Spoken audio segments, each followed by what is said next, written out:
नमस्कार दोस्तों, bank Nifty analysis की एक और वीडियो में आपका स्वागत है। आज बहुत ही बेहतरीन ट्रेड रहा और जो हम पीछे 2-3 दिन से कंटिन्यूस हम एक डिस्कस करते आ रहे थे कि स्ट्रक्चर किस टाइप का बन रहा है, चार्ट पैटर्न किस टाइप का बन रहा है बैंक निफ्टी का। एग्जैक्टली आज बैंक निफ्टी ने वही किया। कल भी हमने सेम डिस्कस किया था, अभी आप आगे वीडियो में देखोगे। आज मैंने 2 ट्रेड लिए, दोनों ट्रेड बहुत ही बढ़िया और बाइंग साइड के दोनों ट्रेड थे और एक्सपेक्टेड थे, जो हम ऑलरेडी डिस्कस कर चुके हैं। चलिए एक बार जल्दी से चार्ट पे मैं आपको एक बार डेली टाइम फ्रेम पे आपको दिखाता हूं। देखो, हमने डेली टाइम फ्रेम पे हम क्या डिस्कस कर रहे हैं, बार बार कल भी किया था और पिछले 4-5 दिन से आप हर रोज ही देख रहे होगे कि मैंने कहा था कि ये जो है 48,250 वाला ये जो कैंडल है, इसके अंदर ये कंसोलिडेशन चल रही है। जब इसका ब्रेकआउट होगा, मैंने क्लियर कट बताया था, इसका ब्रेकआउट होगा तो वो बहुत फास्ट जाएगा और उसके बाद मार्केट जो है सेलर्स के कंट्रोल से टोटली आउट हो जाएगी। मार्केट बिल्कुल बायर्स के कंट्रोल में होगी और बायर्स ही वन साइडेड मार्केट को लेके जाएंगे।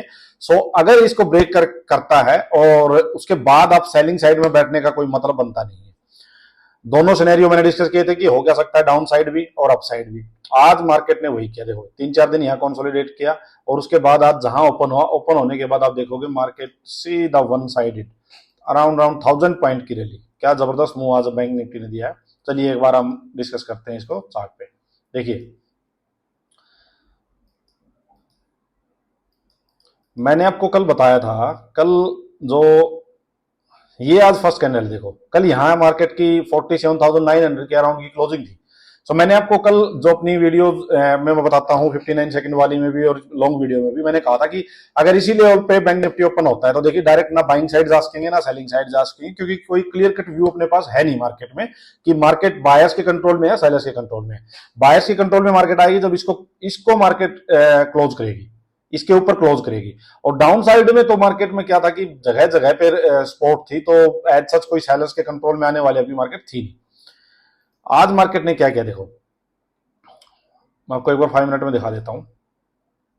मैंने फर्स्ट ट्रेड जो लिया 15 मिनट के बेस पे लिया था। देखो ये शायद ये, हाँ ये मार्केट आज ओपन होती, यहाँ पे ओपन होते ही मार्केट ने 5 मिनट की कैंडल गई।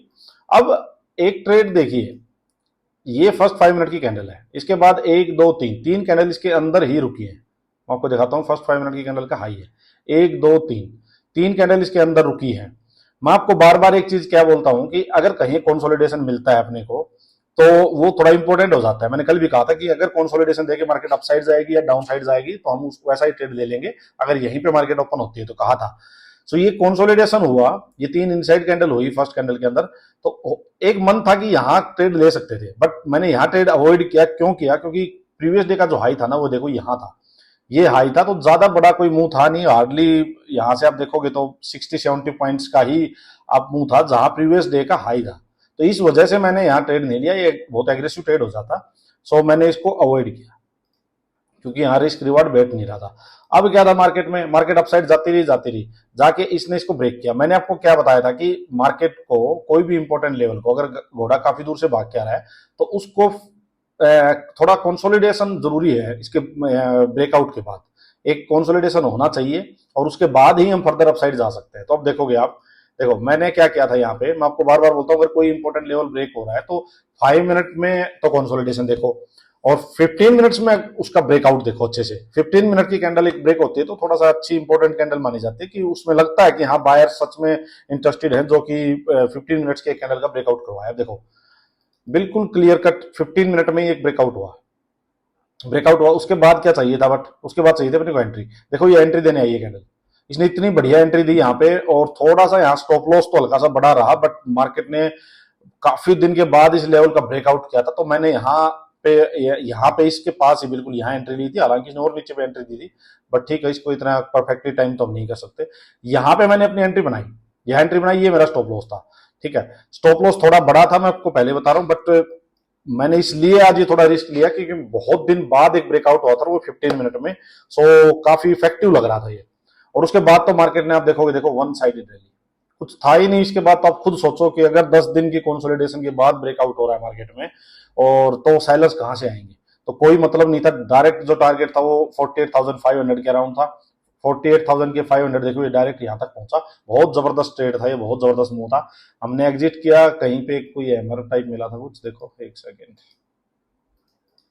मार्केट, हाँ 48,500 को ब्रेक करके ये देखो, ये इस कैंडल ने ब्रेक किया, हाँ इस कैंडल ने ब्रेक कर दिया था। उसके बाद देखो ये 3 कैंडल फिर इनसाइड कैंडल बनी हुई थी मार्केट में, एक बार फिर एक अपसाइड हुआ है, बट उसके बाद ये हैमर कैंडल जैसे ही बनी ना, तो मैंने यहाँ पे अपना ट्रेड एग्जिट कर दिया, यहाँ पे अपना ट्रेड एग्जिट कर दिया था, क्योंकि काफी बड़ा मूव एक बार वन वे आ चुका था, नीचे से तो बहुत बड़ा मूव था ये, यहाँ हमने एग्जिट कर दिया।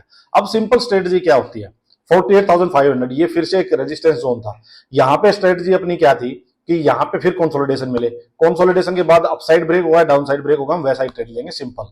डाउन साइड ब्रेक होता तो हम रिवर्सल का ट्रेड लेते, उसको थोड़ा मतलब जितने भी पॉइंट्स मिलते जल्दी से काट के निकल जाते, बट अगर अब साइड ब्रेक हो रहा है तो वो ट्रेंड कंटिन्यू रहता, जो ट्रेड जो बुलिश ट्रेंड चल रहा है। तो मार्केट ने फिर क्या किया, देखो ये आप देखोगे, देखो ये एक रेंज बना दी थी मार्केट ने, ये लास्ट बुल्स का वेपन ये था, लास्ट बुल्स का वेपन था। उसके बाद मार्केट यहाँ दो ये ट्वीजर्स टाइप बनाई, थोड़ा नीचे भी आई, और उसके बाद वापस मार्केट गई यहाँ पे, देखो फिर 1 2 3 4 ये कैंडल फिर रुकी इसके पास, और रुक के और इस कैंडल ने ब्रेकआउट दिया, इस कैंडल ने ब्रेकआउट दिया। उसके बाद ये कैंडल आई, ठीक है, मैंने इसके सीधा ब्रेकआउट होते ही इस कैंडल पे एंट्री नहीं ली, मन तो यही था कि ठीक है यही एंट्री ले ले, बट बहुत बड़ा मूव एक आ चुका था, सो मैंने इस पे एंट्री नहीं ली, मैंने इस कैंडल में एंट्री ली जैसे इसने इसका हाई निकाला, समझना बात को, मैंने इस कैंडल पे एंट्री नहीं ली, ये एंट्री मैं ले लेता अगर ये मूव कहीं यहीं से स्टार्ट हुआ होता, इतना बड़ा मूव नीचे नहीं आया होता, अगर ऑलरेडी 700-800 पॉइंट का मूव नीचे नहीं आया होता, तो मैं अपनी एंट्री इसी कैंडल में लेता, क्योंकि ब्रेकआउट हो चुका था, ठीक है, कंसोलिडेशन के बाद ब्रेकआउट हुआ था, मैंने इसमें नहीं लिया। इस कैंडल के हाई को निकलते ही मैंने, जैसे ये हाई निकला, मैंने कम क्वांटिटी में ली थी, क्योंकि ऑलरेडी एक अच्छा खासा अपने को ट्रेड मिल चुका था, कम क्वांटिटी ली। इसके हाई जाते ही मैंने सेम कैंडल में इसी आइए इसका हाई गया और सेम कैंडल में हमने अपनी एंट्री बनाई। उसके बाद भी एक बढ़िया मूव आया, जब ये ट्वीजर टाइप कैंडल बनी है और ये रेड कैंडल बनी, तो हमने यहाँ अपना ट्रेड फिर से एग्जिट कर दिया। तो 2 ट्रेड मिले, दोनों बहुत ही बढ़िया और बहुत सिंपल स्ट्रेटजी जो हर रोज हम डिस्कस करते हैं। देखिए किसी भी इंपॉर्टेंट लेवल के पास मैं बार बार बताता हूँ कि कंसोलिडेशन चाहिए, देखो ये कंसोलिडेशन मिला, यहां मैंने आपको बार बार, ये तो हम हर दिन डिस्कस कर रहे थे कि मार्केट जैसे 48,250 इसको ब्रेक करेगा, उसके बाद मैंने कहा था सेलर्स बचेंगे नहीं, जो सेलर्स बैठे होंगे उनके सबके स्टॉप लॉस हिट हो जाएंगे, सब उड़ जाएंगे, सिर्फ बायर्स के मार्केट रहेगी फिर। अब अगर किसी को ये 5 मिनट में भी किसी को देखना था, देखो अच्छा खासा ब्रेकआउट हुआ था, उसके बाद मार्केट नीचे आई थी, ठीक है, एक तो यही था कि मार्केट ब्रेक हुआ है, तो अगर किसी को रिस्क लेना था तो इसका स्टॉप लॉस मान के इस कैंडल में कहीं एंट्री लेता कोई, ठीक है, बट वो थोड़ा सा रिस्की चीज थी, क्योंकि भागती हुई मार्केट में एकदम से एंट्री लेना, मार्केट को यहाँ रुकने देना था। देखो ये मार्केट रुकी है, यहाँ पे एक हैमर बनाया, हैमर का जैसे हाई निकल रहा था तो आप एंट्री बना सकते थे, काफी तरीके होते हैं, कोई कैसे एंट्री लेता है कोई कैसे लेता है, ये हैमर का हाई निकला आप एंट्री बना सकते थे, या फिर जैसे लास्ट बीएस का वेपन ये था, ये रेड कैंडल थी, आप इसको मार्क करके बैठ जाओ, लास्ट बीयर्स का वेपन ये आया था, मान लो इसको मार्क कर लो, इसको मार्क किया तो ये देखो कितनी 3-4 कैंडल ये रुकी हुई है, जैसे ही इसका ब्रेकआउट हुआ, इसने ब्रेकआउट किया, इस कैंडल ने इस कैंडल के अबो, तो आप समझ जाओ कि मार्केट जो हो बाइंग साइड की ही है, और एक बहुत इंपॉर्टेंट लेवल का मार्केट ने ऑलरेडी ब्रेकआउट कर दिया है। सो उसके बाद आप यहाँ कहीं भी अपनी एंट्री बना के बैठते तो आपको अच्छा ट्रेडिंग मिलता, बट जब कोई ऐसा कोई इंपॉर्टेंट लेवल ब्रेक होता है और थोड़ा घोड़ा दूर से चल के आ रहा है, बात समझना कि कोई इंपॉर्टेंट लेवल ब्रेक हो रहा है और घोड़ा थोड़ी दूर से चल के आ रहा है, तो मैं प्रेफर करता हूं एक बार 15 मिनट में कैंडल के क्लोज होने की, ताकि 15 मिनट में एंट्री मिले, वो थोड़ा सा उसकी क्रेडिबिलिटी ज्यादा हो जाती है, वो बहुत सॉलिड समझा जाता है कि 15 मिनट तक अगर मार्केट टिका रहा है किसी लेवल के, अब वो 5 मिनट में कई बार धोखा हो जाता है, फेक ब्रेकआउट्स वगैरह भी आ जाते हैं। 5 मिनट में कभी भी ब्रेकआउट हो तो ऐसा घोड़ा चल के आया तो फिर उसके बाद थोड़ी कंसोलिडेशन वगैरह आराम से देख के ही लो, सीधा मत लो। 15 मिनट में अगर ब्रेकआउट हुआ है तो उसके बाद नेक्स्ट कैंडल में आप एंट्री ले सकते हो, अगर बहुत बड़ा मूव नहीं आया हो तो। जैसे ये एक कैंडल बनी, अगर एक और कैंडल ऐसी बड़ी बन चुकी होती है उसके बाद कोई रेड कैंडल आती तो मैं एंट्री नहीं लेता उसमें, क्योंकि वो जो मूव हमें चाहिए था वो निकल चुका था ऑलरेडी। अब यहां से ब्रेकआउट के बाद अगर ये 200 पॉइंट और अप चला जाता और उसके बाद कोई रेड कैंडल आती तो फिर कोई मतलब नहीं बनता उस ट्रेड को लेने का, मतलब तभी बनता था कि ब्रेकआउट होते ही जस्ट नेक्स्ट कैंडल में ही अपने को एंट्री दे, जो इसने दी। ये बात काफी मतलब प्रैक्टिकल बातें हैं, इनको नोट करते रहना, और ये बहुत एक्सपीरियंस के बाद ही ये चीजें नोट हुई है। अदरवाइज पहले क्या होता था, ब्रेकआउट हुआ 15 मिनट में 2-3 कैंडल सीधा गई, 200-300 पॉइंट मार्केट चला जाता था, उसके बाद कोई रेड कैंडल आती थी, मार्केट नीचे आती थी, वो प्रॉफिट बुकिंग वगैरह लोग कर लेते थे और फिर हम एंट्री लेते थे और उसमें फंस जाते थे। स्टार्टिंग में ये होता था, बाद में समझ में आया कि जो मूव हमें पकड़ना था वो तो जा चुका था, तो यहाँ पे घोड़ा चला ही नहीं था, हमने इसी कैंडल में पकड़ लिया, उसके बाद बढ़िया मूव मिला। तो आज का ये ट्रेड था, एक शानदार ट्रेड। और अब देखिए कल के लिए क्या कर सकते हैं। देखो सिंपल मैं आपको डेली कैंडल के हिसाब से ही समझाऊंगा आज, छोटे टाइम फ्रेम में नहीं समझाऊंगा, क्योंकि दूर दूर रेजिस्टेंस को देखो मार्केट ने बिल्कुल क्लियर कट ब्रेकआउट दे दिया है, बिल्कुल क्लियर कट। अब सेलर्स का कोई यहाँ पे सिस्टम नहीं है, बिल्कुल टोटल मार्केट बायर्स के कंट्रोल में है। अब होना क्या चाहिए, दो चीजें होंगी। अगर बायर्स बहुत एग्रेसिव हो तो कल यहाँ इसके हाई को मार्केट क्या करेगी, थोड़ी देर रुकेगी। मान लीजिए यही मार्केट ओपन होते है, थोड़ी देर इसको रुक के और इसके हाई को निकालती है, तो आप समझ जाना कि बायर्स बहुत एग्रेसिव है, बट थोड़ा रुक के निकालेगी क्योंकि बहुत बड़ा मुंह आया आज, तो अपसाइड में बायर्स को सीधा खींच ले जाएंगे। अगर बायर्स थोड़ा सा हल्के मतलब कम एग्रेसिव हुए तो क्या होगा, मार्केट एक बार मार्केट यहाँ पे एंट्री देने आएगी, जो जनरली मार्केट करती है, क्योंकि सब बायर्स आज हो सकता है सब ने पैसा ना लगाया हो, यहाँ पे अभी लोग बैठे होंगे, तो मार्केट नीचे आएगी। तो जब मार्केट नीचे आती है मत समझना कि मार्केट फिर से गिर गई, मार्केट यहाँ एंट्री देने आएगी। और यहाँ पे अगर आपको 48,250 300 यहाँ पे कोई भी बाइंग का सेटअप मिले, मार्केट ऊपर से आ रही है, यहाँ कंसोलिडेशन मिले, बाइंग का सेटअप मिले और उसका अपसाइड ब्रेक हो, तो आप समझ जाना कि मार्केट एंट्री देके जा रही है और मार्केट वापस अपने मेन ट्रेंड जो बाय अप ट्रेंड है उसमें मर्ज हो रही है। सो यहाँ पे आप बाइंग की अपनी एंट्री बनाना।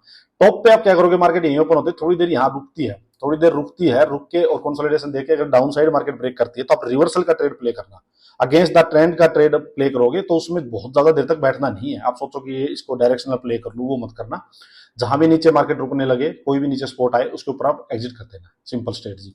अगर मार्केट बहुत बड़ा गैप अप हो जाती है, देखिए गैप अप हो जाएगी तो करने को कुछ बचेगा नहीं। आज 1000 पॉइंट वैसे अप साइड आ चुकी है, 200-300 पॉइंट और होगी तो करने को बचेगा नहीं। मार्केट नियर बाई 49,000 पहुंच जाएगी, होल नंबर वही रेजिस्टेंस का काम करेगा।